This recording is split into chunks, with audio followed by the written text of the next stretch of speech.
돈이 없으니까 내가 돈을 아끼려고 하는 거죠. 얘들이. 내가 주기처 좋다 이거예요. 다 에너지 절약도 되고 다 좋은데, 그래서 요거 온실이라는 거는 우리가 생각할 때 이게 짓는다고 생각하는데요, 올려놓는다고 하는 게 맞아요. 온실은 땅 위에 올려놓는 건물이다. 그러니까 기초를 갖다가 의료온실을 저도 어떻게 해요? 땅을 뭐 몇 미터 파고 기초를 안 하죠. 물론 간척진해요. 근데 일반적인 이런 데서는 보통 80cm 정도 파고 콘크리트 묻어버리거든요. 예. 뭐 일반 주택처럼 땅을 2, 3m 까갖고 그 안에서 바닥 해서 올라오진 않아요.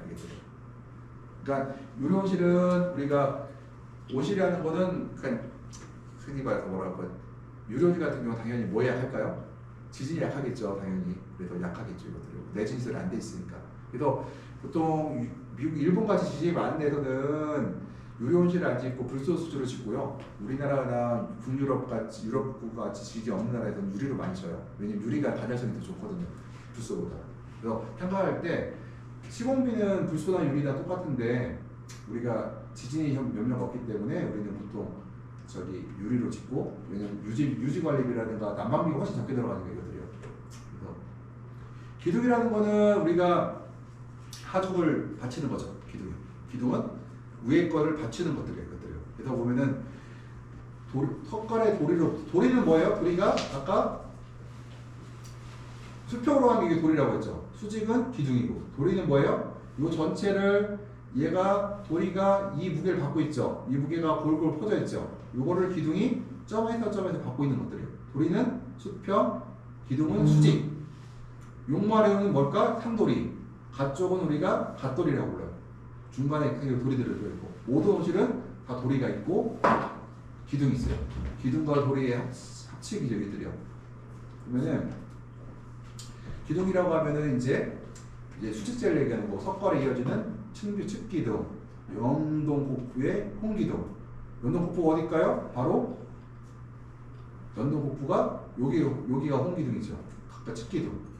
그 다음에 여기가 수평기둥, 대각선이 제일 두꺼운 기둥. 우리나라에 요거 기둥은 없는 것 같아요. 현재는. 옛날에 있었는데. 그 다음에 기둥을 얘기했고요. 또 우리가 이런 도리를 갖추는 것들을 얘기할 수가 있고요. 새기둥 같은 경우는 측면에 사이기둥이라고 해서 요거는 플라스틱 온실 같은 경우가 있는데 유료 온실에서는 이거는 없어요. 고라는 거는 아까 말씀드린 수직제에 대한 보는 수평 또는 이에 가까워서 부재. 희열에는 직각 또는 경사의 하정을 받는다. 있고요. 석가래 같은 경우는 우리가 이제 상도리, 중도리, 갓도리가 있어서 아까 수평으로 된 것들 얘기하고요. 우리가 지붕은 이제 보통 합장의 모양, 그러니까 이게 손바닥으로 이렇게 마주치고 있는 것들이 있고, 우리가 이거는 모양에 따라 지붕의 구배가 결정된다는 것들이에요.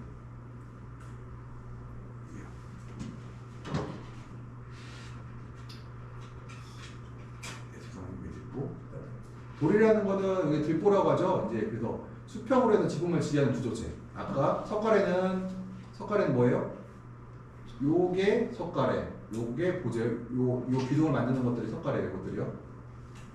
이제 이게 요걸 만드는 것들, 요 지붕을 만드는 것들이 석가래고, 이걸 보충해주는 게 이제 보가 되고, 요게 도리가 되고요. 뭐 상돌이라고 해서 이제 용마루라고 하는 것도 있고, 처마말이 그래서 이 보가 있고요. 보통 우리 중돌이 같은 경우는 또 80cm 정도를 사용해요. 플라스틱 온실에서. 유료 온실은 아니겠죠. 이거 없죠. 유료 온실은 없고. 저기 측면이 있고, 측벽이 있고요. 처바가 있고, 흠통이 있고요. 박곡이라는 거는 우리가 팔자 모양에서 지붕에 이제 매트 트머리에 설치된 것들이거든요. 이것들. 맨 그 가쪽에 박곡이라고. 수립구라고 하는 거는 이제 뭐 문이고요. 이제 구성 요소가 되겠고, 보조라고 하면 이제 트러스가 있죠. 트러스는 삼각형으로 서로 적합한 구조물로서 긴 지붕에 서로 소개되지만 각 부재는 추궁력, 인장, 압축력을 받는다. 지붕 거충에 널리 사용되며 긴 지강머리 걸치는 구조입니다. 여기는 11m짜리 쓰다 보니까 온실이 다른 데보다 트러스가 좀 굵어요. 왜냐면 우리가 이거 8m 온실에 비해서 12m짜리가 이 트러스가 굉장히 굵다고 보시면 되겠고, 이 트러스는 서로 어떻게 돼요? 이렇게 서로가 서로를 이렇게 대각선으로 받쳐줘야 되겠죠. 만약에 이게 떨어져 있으면 어떻게 돼? 이렇게 돼 있으면 이게 용접을 했는데 이렇게 용접했어요. 그러면 안 되겠죠. 이렇게 붙여 있어야 되겠죠. 왜냐하면 서로가 서로를 지탱하고 있어야 되겠죠. 이렇게요. 그래야 서로 밀지 않을 거 아니에요. 이것들이. 근데 가끔 가다 보면은 이렇게 해서 설정한 데가 있어요. 그러면 우리가 저거는 뭐 안 한 것보다 낫겠지만 트러스의 역할을 상당히 상실했다.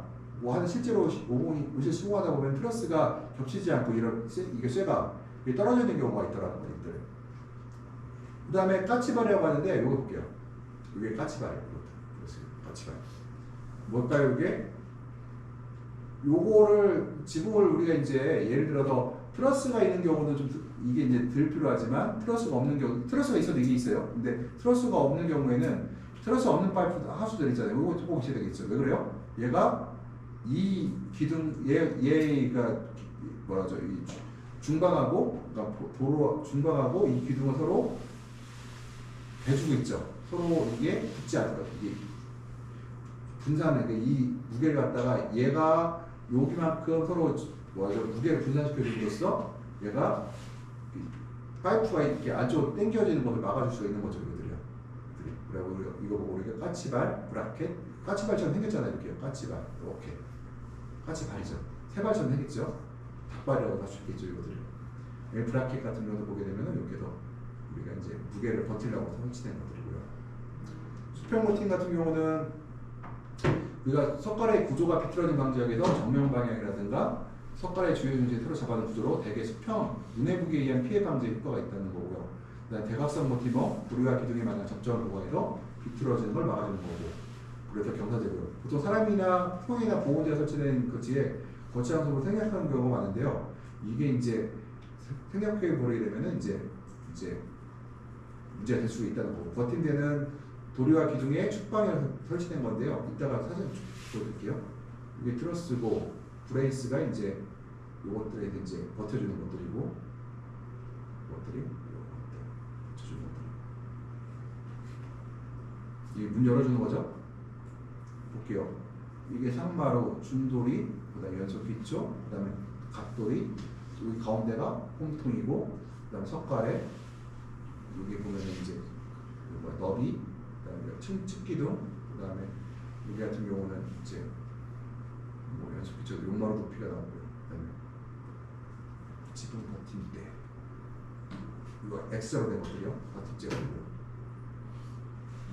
우리가 이제 석가래 시공에서 보면은 우리가 뭐 피타고라스 정리를 이용한다고 하는데요. 보게 되면은 이게 원형이라고 하는데 실제로는 원형이 되지는 않아요. 그래서 우리가 보통 우리가 원형이라고 할 때 동고에서 칩고를 빼면은 우리가 바로 동고에서 칩고를 빼면은 어떻게 이 칩고를 빼면 뭐가 나와요? 요 H가 나오죠. 우리가 보통 H를 어떻게 하느냐? 보통 이 H가 있고 그 다음에 X는 R에서 H. 그러니까 뭐냐면 R이라는 건 뭐예요? 반지름 곱하기 요게 이제 반지름인 거죠. 반지름 곱하기 여기도 반지름에서 빼기 이 측고 높이를 하게 되면 요 동고 높이를 하게 되면 뭐가 돼요? 이게 X라고 하고요. X가 바로 요거 되겠죠. 그다음에 피타고라스에서 우리가 2파이 할 예를 들게요. 폭이 8m고 H가 요거 1.5면 뭐예요? 측고가 8m이고 동고가 1.5m인 거. 그러니까 9.5m 되겠죠. 이거는 벨로형이에요. 와일드스판형이에요. 동고가 1.5다. 와일드 스판형인 확률이 높죠. 이것들이요. 그 다음에 우리가 4 곱하기 다 와일드스판형이죠. 이런 식으로 일단. 우리가 석가래 길이 볼게요. 우리가 8에서 1.5m잖아요. 높이가 이거 1.5m고 그러면은 4제곱 곱하기 그러니까 시력이 되면요. 보통 8.75% 했을 경우에 20.56배는 변경한다는데요. 이거는 일단 그렇다는 얘기. 한번 싣고 지나가야 되거든요. 환기폐하고 환기창이 되는데 우리가 환기를 할 때 강제 환기시키는 경우가 중요한 경우가 있는데요. 사실은 우리가 이 환기팬은 저희 같은 경우는 이제 우리가 짓는 온실들은 이 환기팬의 역할이 실제로 환기하는 데 역할을 보다는 뭐에 해당될까요? 환기팬이 배기팬이라고 하죠. 왜 어떻게 생각할까요? 태풍 불 때만 사용해요.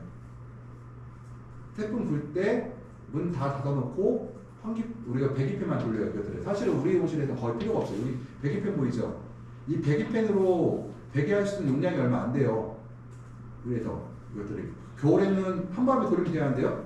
안 되거든요. 한밤에 돌리면 에너지가 너무 많이 들어가고 이걸 쓸 수 있는 시간이 되게 저희가 볼 때는 이 배기팬은 저는 처음에 안 달아도 된다고 저는 생각하고 있거든요. 왜냐면은 이거 안 달아도 날아갈 론치는 태풍에 날아가고 달아도 날아갈 론치는 날아가거든요. 그래서 저는 이 배기판은 별 필요 없다고 하는데 또 어떤 분들은 배기팬 효과가 또 뛰어나다고 생각하시는 분도 있어요. 그래서 만약에 단다고 하면은 이 환기팬이라는 거는 일반적인 온실에서는 이 배기가 온실에 그 태풍 불 때는 주로 사용되고 있지만 태풍을 하지 않을 때는 별로 이용 가치가 없어요. 왜냐면은 특히 여기 계신 분들은 연동온실 실 거잖아요.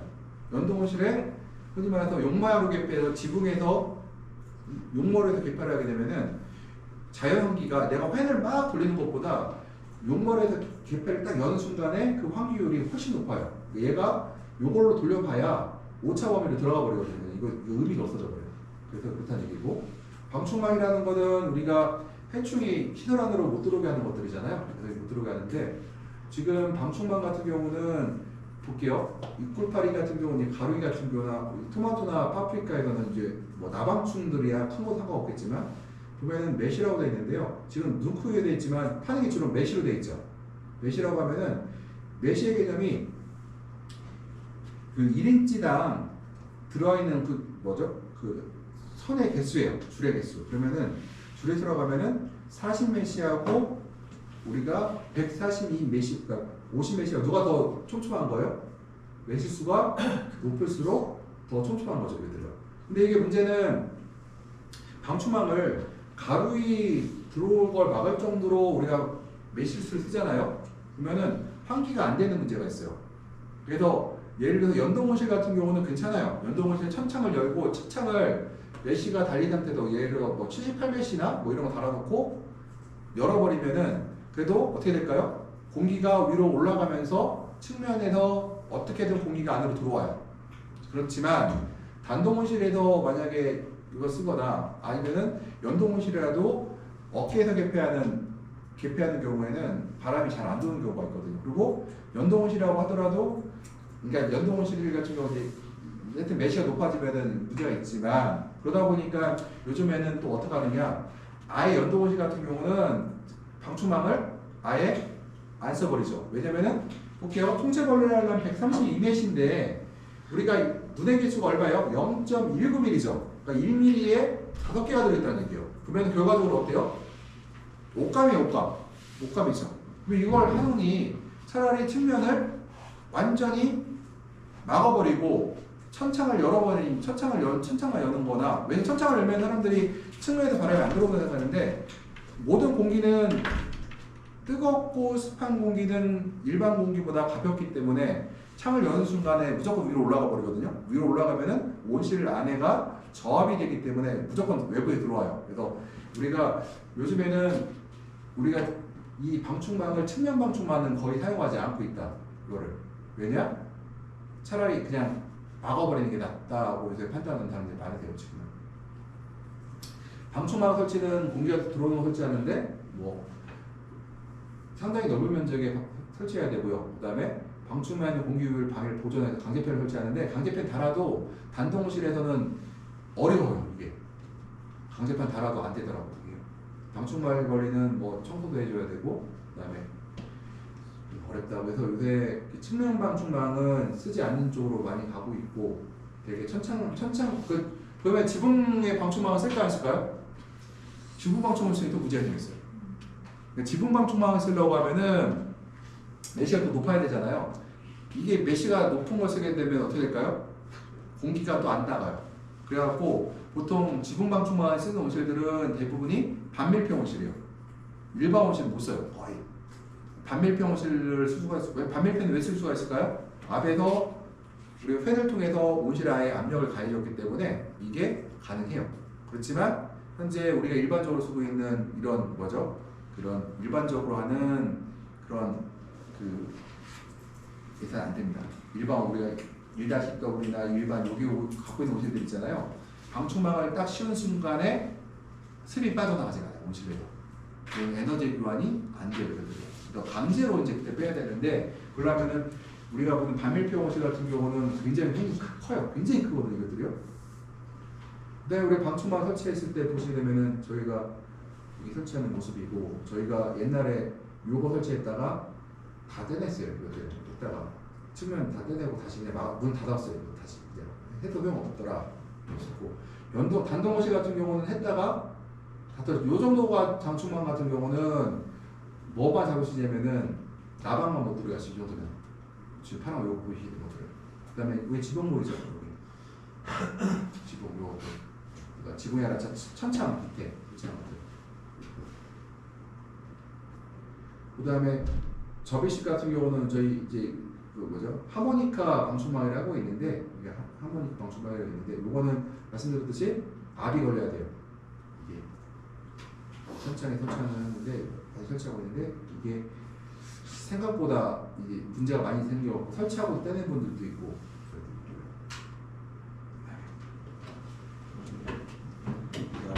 생각보다 진도가 빨리 나가서 잠깐만.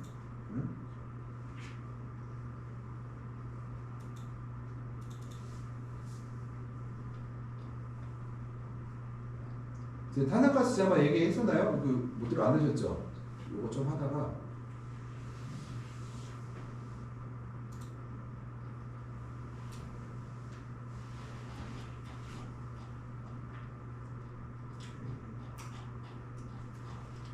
탄산가스 관리에 대해서 이제 우리가 보통 1년에 보통 우리가 그 자연계의 탄산가스 농도가 400ppm 정도로 우리가 이제 추산하고 있고요. 보통 CO2의 식물에서 최대 흡수량 같은 경우는 제곱미터당 제곱미터당 시간당 한 7g을 얘기를 하고 있어요. 그러면 우리가 10,000제곱미터면은 시간당 한 70kg 정도의 탄산가스를 흡수하고 있다고 생각하시면 돼요. 70kg 정도를. 그러면은 시설내에서는 우리가 이제 광합성에 의해서 CO2가 떨어지면 광합성이 저하되고 탄산량이 감소가 일어나는데 환기가 잘 이루어지지 않는 겨울철에는 100ppm 이하로 떨어질 때가 있다고 얘기를 해요. 그러면 우리가 식물이 물을 흡수를 해갖고 물은 H2O죠. 그래서 이제 이산화탄소를 갖고서는 광을 하게 되면은 물에서 나온 수소기를 탄소에다 붙여갖고 우리가 탄수화물을 만들게 되죠. 그러면은 나머지 물에서 나왔던 이산화탄소에서 발생한 물과 이산화탄소에서 발생한 O2, 그러니까 탄소를 갖다가 이제 대기 중에 뿌리게 되겠죠. 그래서 우리가 광합성을 하게 되면은 이산화탄소가 줄어들게 되고 탄소가 공급되는 것이 바로 우리가 나오겠죠. 그러면은 우리가 탄산가스 20g이 만들어내는 과일의 무게는 얼마일까를 따져볼게요. 탄산가스 20g이면요, 요거 갖고 만들어낼 수 있는 게 설탕으로 치면 12.8g.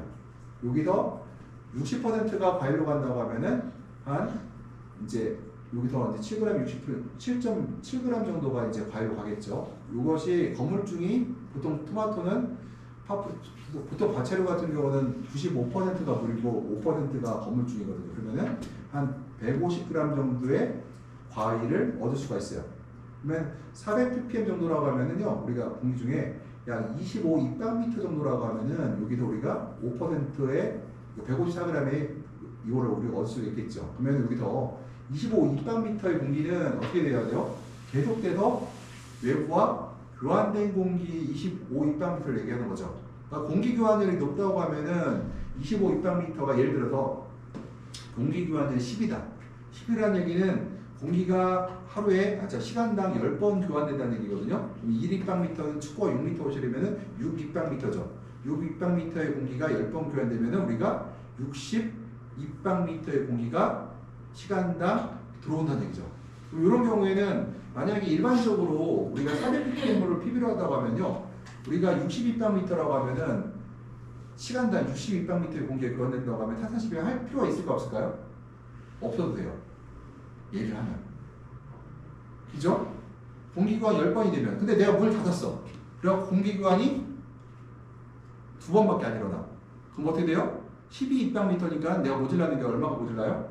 25입방미터 필요하니까 한 10또 모질랄 거 아니에요. 그만큼 우리가 탄산가스 10을 해줘야 되겠죠. 탄산가스라는 거는 우리가 비용이 발생하기 때문에 우리가 이제 생각을 좀 해봐야 되는데요. 보통 우리가 탄산가스 가격이 kg당 한 350원 정도예요. 그러면은 우리가 이건 한 200몇십원을 계산했던 건데 150g을 크게 만들 때 약 5원 정도 필요하다고 되어 있잖아요. 탄산가스 가격으로.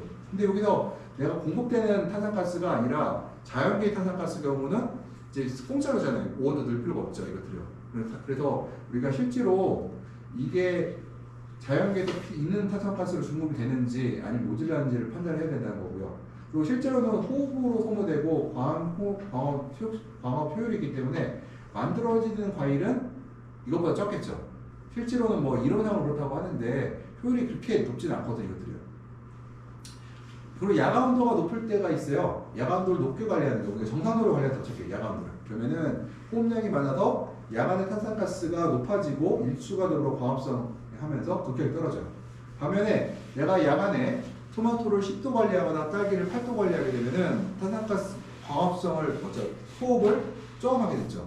그러면 아침에 탄산가스 농도도 좀 전에 온도가 높은 것보다 낮겠지만 플러스 이제 뭐가 발생할까요?